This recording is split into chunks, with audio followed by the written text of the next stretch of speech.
the outset of this war had about 190,000 troops assembled for intervention in Ukraine. Of that number, they initially only sent 90,000 in.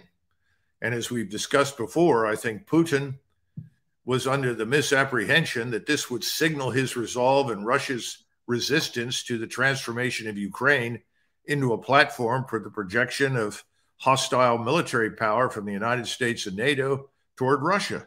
Well, he was wrong. And there was no intent to negotiate or compromise, and the rest is history.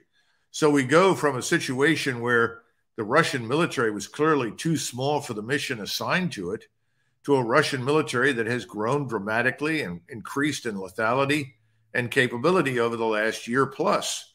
So where was the evidence for this dire intent to conquer Eastern Europe before this? And by the way, the Russians have sat in their defensive positions around the territory that they gained for months.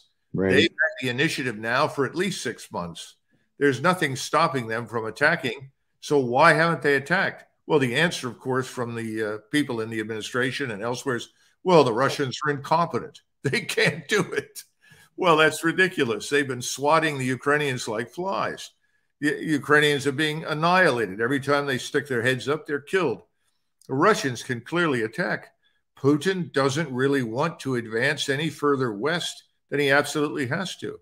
The bad news for us is that right now the Russians have completed between 200 and 300 extra kilometers of rail lines into eastern Ukraine. That's for logistics.